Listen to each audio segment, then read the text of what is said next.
À la une ce soir, les marins-pêcheurs et la célébration de Saint-Pierre, saint patron de la profession. Vous le voyez, jeté de gerbes et rassemblement à Trinité. Ce matin, le reportage dans un instant. La rue de la Vieille Halle rendue à la circulation. Dès mardi à Saint-Pierre, les travaux réalisés après l'effondrement de la chaussée viennent d'être terminés. Nous y reviendrons dans quelques instants. Pourquoi les jeunes martiniquais ne veulent pas revenir au pays? Une question à laquelle tentera de répondre le groupe de travail à Léviré grâce à un questionnaire accessible sur Internet. Et puis le sport avec les différents rendez-vous prévus ce week-end. Compétition de voitures radiocommandées, mais également la suite du championnat de Yole Ronde avec la 9e manche. Votre programme à la fin de ce journal. Voilà pour les titres. Bonsoir à tous. C'est un moment solennel pour toute une profession, la célébration de Saint-Pierre par les marins-pêcheurs. Comme chaque année, une cérémonie s'est déroulée en pleine mer afin de rendre hommage aux marins disparus. À Trinité, le reportage de Johan Boulard. Une couronne de fleurs offerte à la mer en l'honneur des disparus.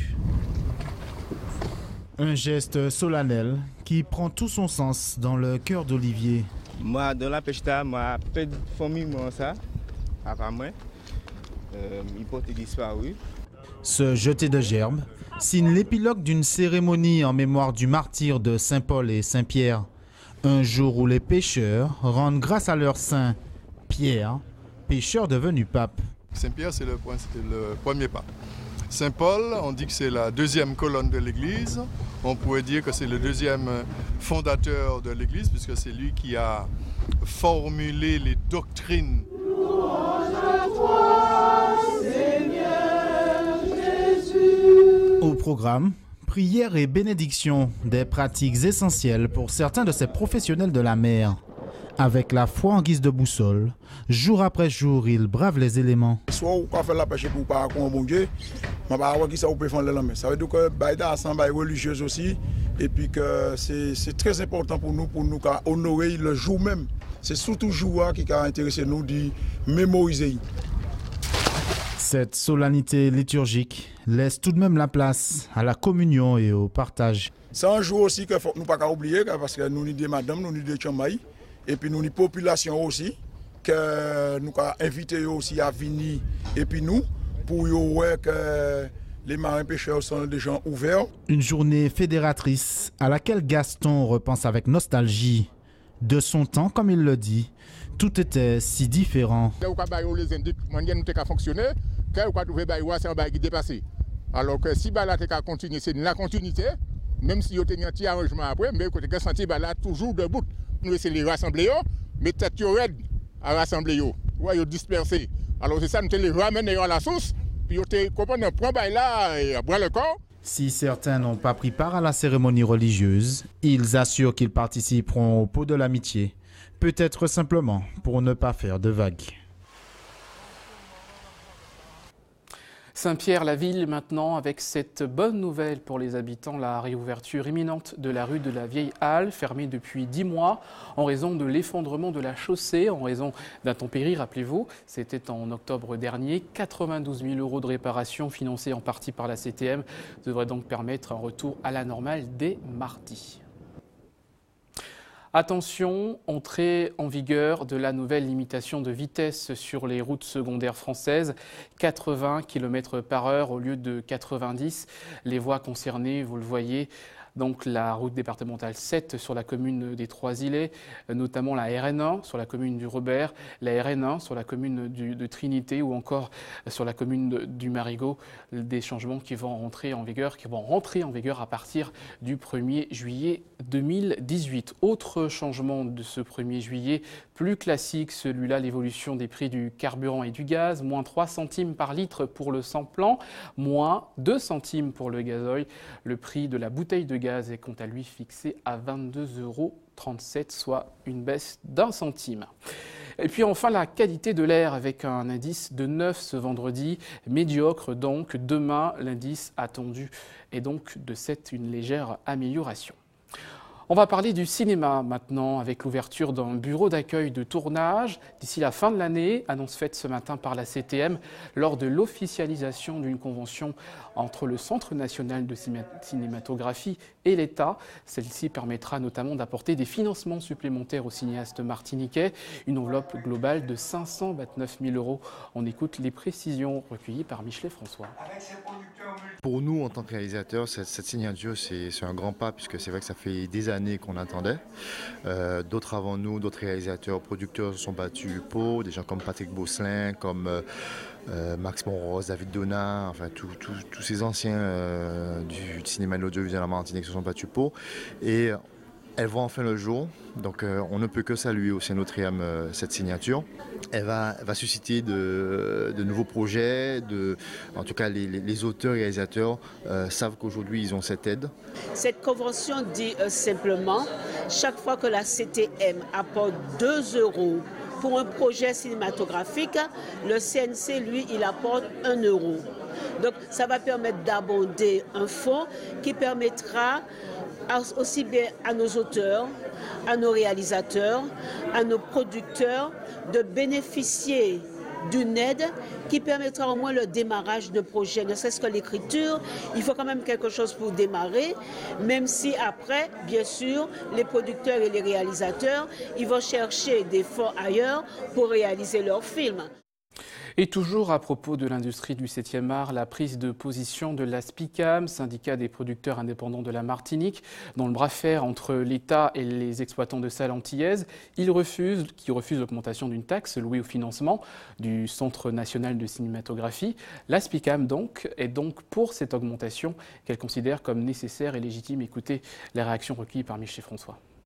Une taxe à 3% aujourd'hui entraînerait pour nous une prétention aux aides à hauteur de 3%.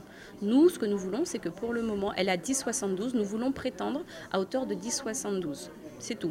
Ça fait plus de 60 ans que les producteurs et auteurs-réalisateurs dromiens n'ont pas bénéficié de ce pot commun et de cette aide possible parce que justement les exploitants dromiens ne s'acquittaient pas de cette taxe. Voilà, aujourd'hui c'est le cas.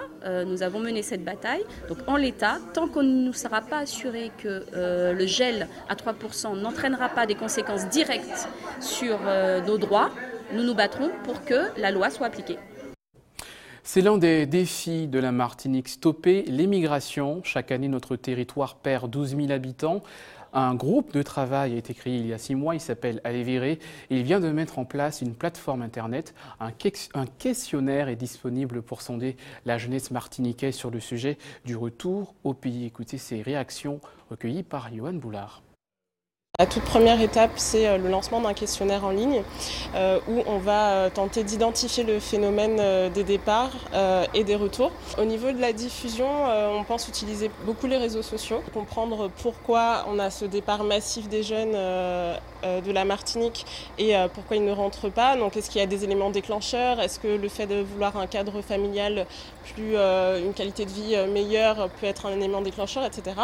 Ça va affirmer nos pistes parce qu'on a à peu près une vingtaine d'actions auxquelles nous avons pensé. Nous les avons mises au frais en attendant la rentrée. Je peux vous dire par exemple qu'on aura une plateforme d'emploi où on dira à la Martinique il nous manque 10 plombiers, on ne les trouve pas sur place. Coucou ceux qui vivent là-bas, qui sont antillais, qui ont envie de rentrer au pays, est-ce que vous accepteriez de revenir travailler en Martinique? Et ces offres d'emploi non pourvues ici vont être postées par exemple sur une plateforme particulière qui va découler de cette enquête et qui va nous permettre de mettre des gens en contact.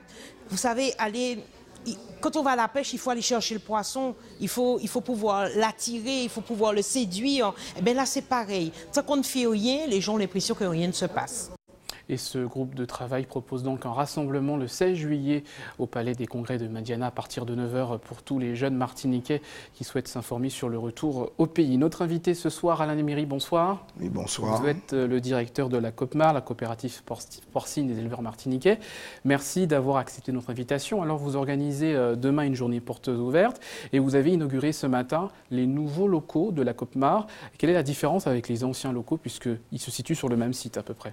Non, comme vous disiez, la COPMAR a 36 ans d'existence et donc en 36 ans, il y a pas mal de choses qui se sont déroulées donc, dans le processus de son évolution.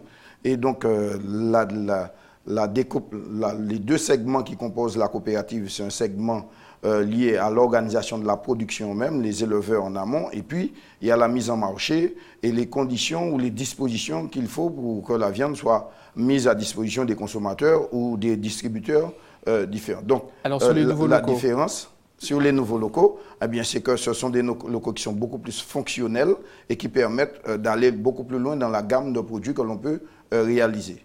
Alors justement, quelle est la situation de la filière porcine en Martinique? On parle souvent notamment de la concurrence des produits importés. Comment se situe aujourd'hui votre filière? Eh bien, la production porcine martiniquaise, elle est confrontée au même problème de toute la production. Donc, c'est un véritable fléau parce que vous savez qu'il y a 5000 tonnes de viande de porc de consommée sous toutes ses formes en Martinique, alors que la production martiniquaise, elle avoisine les 1000 tonnes. Donc, ce qui veut dire qu'il y a une marge de progrès importante dans le domaine. Alors, quels sont les freins?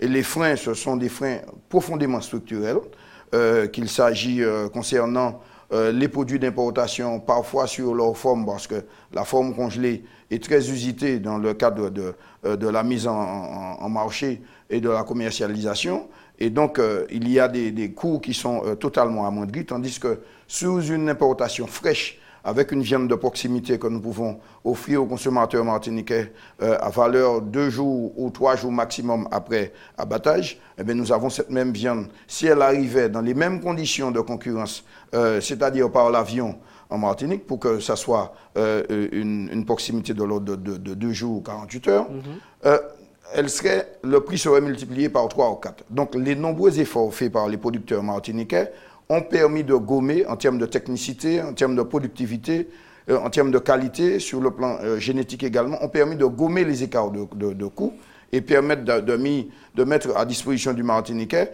une viande dont le prix est extrêmement correct. Alors qu'est-ce qui ne joue pas le jeu? Ce sont les Martiniquais, les distributeurs? Mais je dirais qu'il y a une organisation filière qui est mise en place.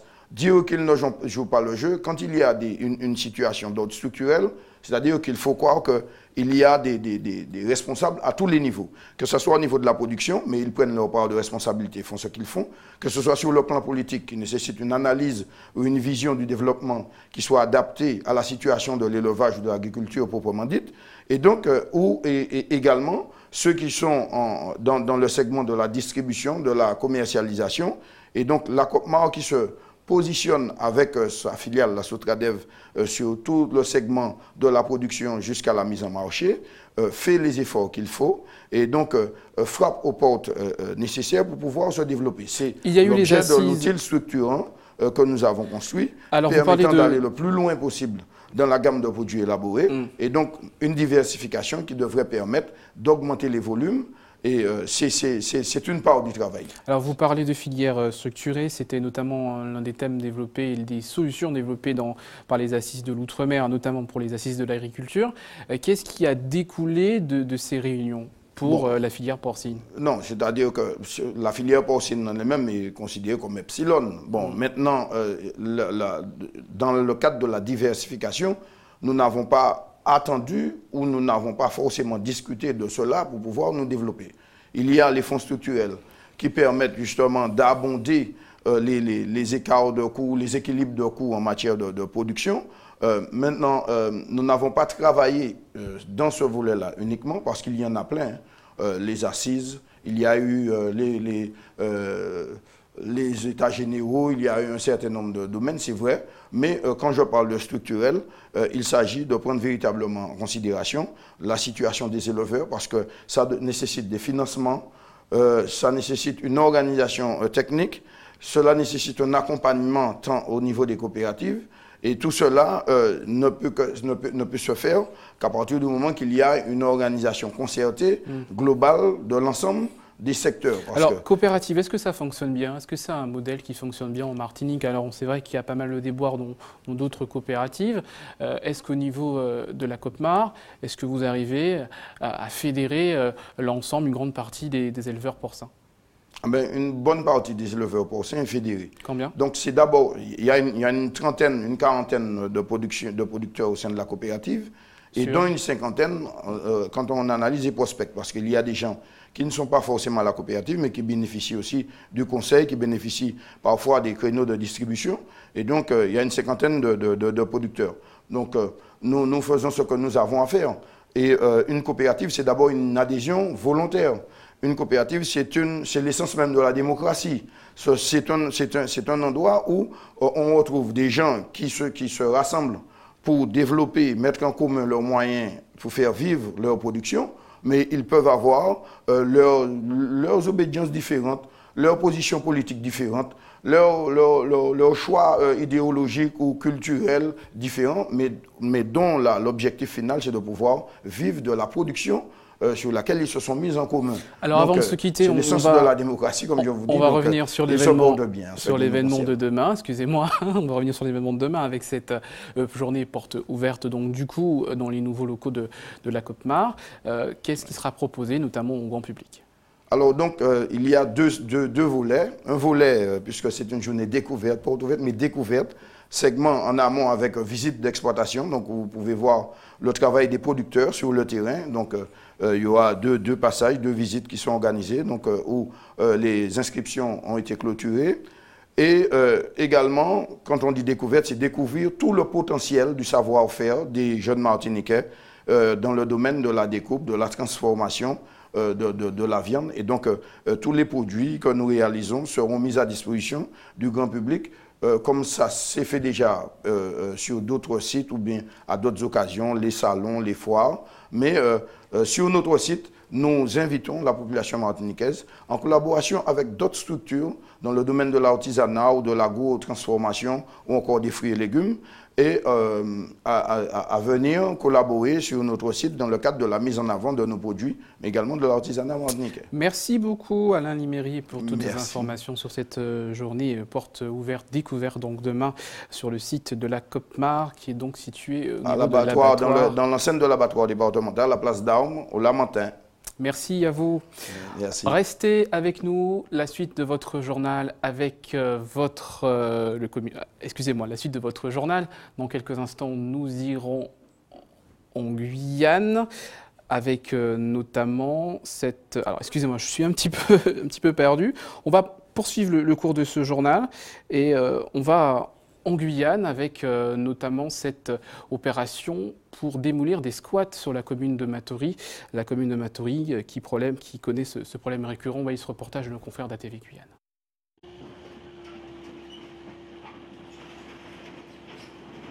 La pression se maintient face aux habitats insalubres à Matoury. Ce matin, c'était dans le quartier de Cognou-la-Mirande, juste derrière le tristement célèbre rond-point des boîtes aux lettres que la municipalité a opéré.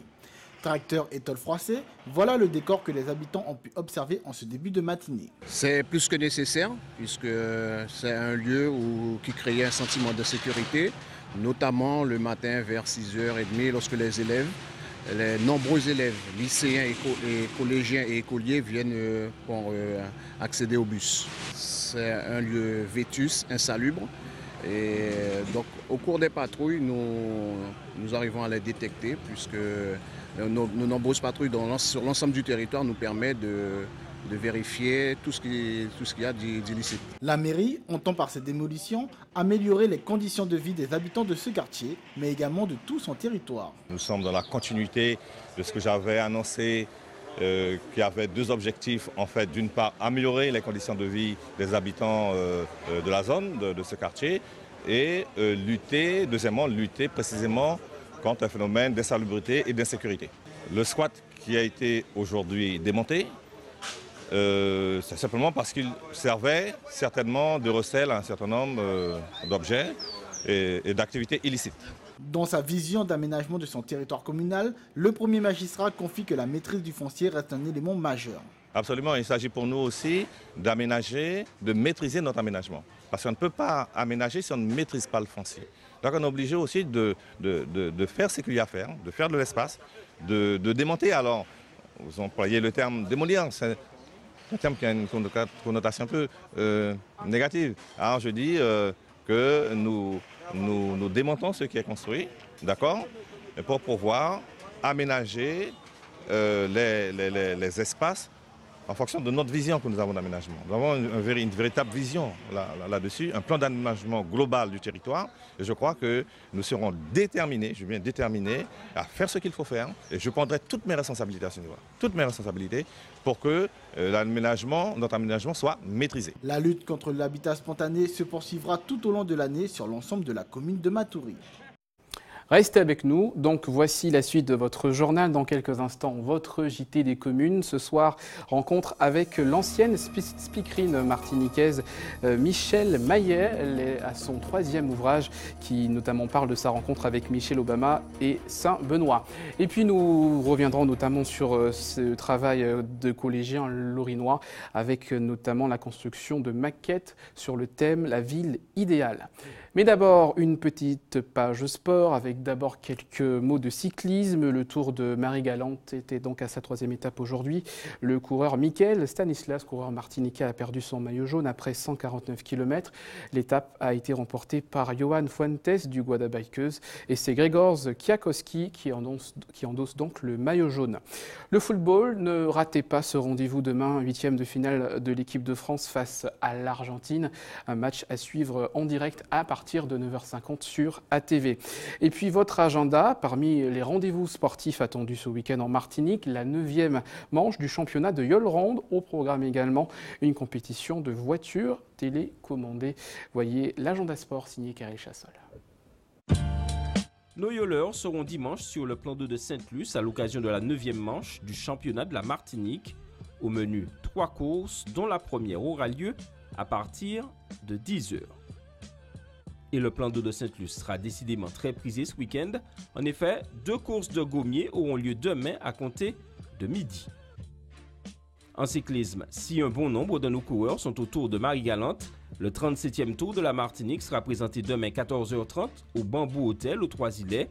On en saura alors un peu plus sur ce grand rendez-vous cycliste à venir. Pour rappel, le Tour débute le samedi 7 juillet. En modélisme, la 4e manche du championnat de la Martinique se déroulera dimanche sur la piste de Petit Manoir au Lamentin. Les essais et qualifications sont prévus à 9h30. Les finales, elles, débuteront à 14h. Voilà, c'est l'heure de retrouver votre JT des communes.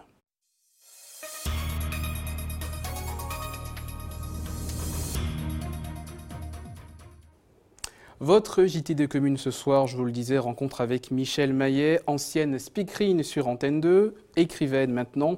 Son 3e livre revient notamment sur 2 rencontres importantes, l'une avec Michelle Obama, l'autre avec Saint-Benoît et dernière rencontre avec Hubert Bornil et Valérie Vincent. Regardez. J'avoue que j'ai une chance terrible, énorme de rencontrer cette grande dame de la Martinique, Michelle Maillet. J'étais beaucoup plus jeune, je l'observais à travers le petit écran. Aujourd'hui, la dame a mûri, elle parle vraiment avec le cœur et cette histoire de Saint-Noir véritablement mérite le détour.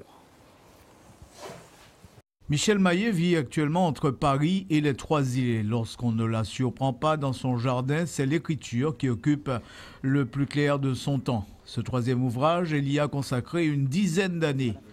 L'auteur de Étoile noire nous plonge cette fois dans la vie du premier noir béatifié et canonisé en 1807, Saint-Benoît de Palerme, surnommé le Saint-Noir. Tous les Noirs à cette époque, on les appelait des Éthiopiens. Ils ne s'en battaient pas. Que tu sois sénégalais ou ghanéen ou malien, point barre, tu es un Éthiopien, ce qui est une insulte qui veut dire face brûlée. J'ai lu la vie de ce saint et je me suis dit, mais c'est extraordinaire, c'est quelque chose à écrire, à donner, mais à ma manière. Michelle Maillet poursuit à sa façon son combat pour la reconnaissance des personnes de couleur noire. Son passé de présentatrice télé dans les années 70 y est sûrement pour quelque chose. Nous avons tellement de difficultés, tant dans l'Europe, tant en France, nous sommes français, mais alors le sommes-nous vraiment, à part entière ou entièrement à part, comme dirait Aimé Césaire. Et puis ici, c'est encore autre chose, une autre difficulté. Et je me suis heurtée au plafond de verre, décrit par Yamina Benguigui, c'est-à-dire où les couris, où les montées tout, les faits bagailles, mais on y en plafond qui est un pécho fait. L'auteur évoque aussi Michelle Obama, première dame des États-Unis d'Amérique. Une quête de résilience, on dira, pour cette femme qui rêve encore de grands espaces. Ce sont des rencontres exceptionnelles en passant par Saint-Benoît, l'Africain, pour arriver à Madame Obama, qui est d'ascendance servile, qui est en fait une descendante d'esclaves, mais qui est arrivée au niveau le plus important, au niveau le plus élevé, dans une Amérique raciste aussi. Et lui, Benoît, était dans une Italie raciste, à Palerme, au XVIe siècle. C'est pas Jodi qui va là qu'à aller. Le livre est préfacé par l'archevêque de Martinique, David Macaire. L'auteur sera en séance de dédicace le 7 juillet à la librairie Antillaise. C'est en tout cas... Merci Anchaï. Oui, si tu permets, je te fais la bise. Ah oui, je permets. Un excellent moment. Oui, et puis je vais t'offrir mon livre. Et pour conclure ce journal des communes, la ville idéale imaginée par des collégiens et concrétisée par plusieurs maquettes miniatures construites à base de matériaux de récupération, une production réalisée en cours d'art plastique dans un établissement lorinois. Michelet François a assisté à la restitution des travaux. Regardez.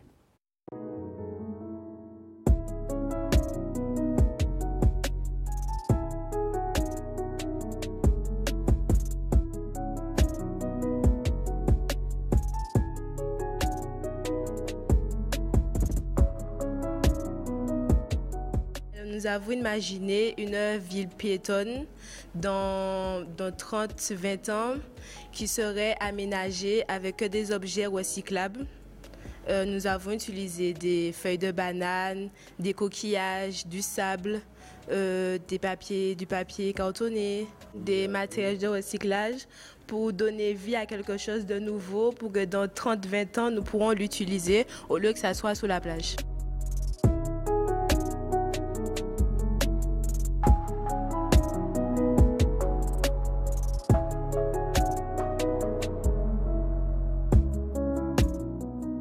Dans le futur, tout va changer. Il y aura une intelligence artificielle, il y aura d'autres choses. Alors on a décidé de remplacer le collège par la villa. On a utilisé plusieurs types de sable. Le sable, c'était pour la route cycliste, pour les vélos, pour les trottinettes.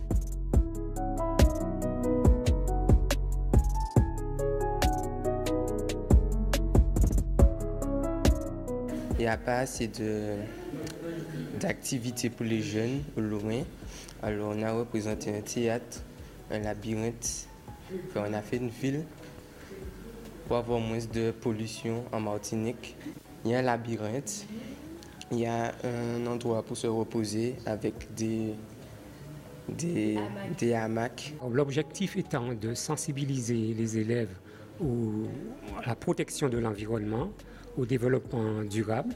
Et puis surtout, à travers ce projet, il était question de les sensibiliser à tout ce qui relève de la créativité, de l'ébauche à quelque chose de plus élaboré.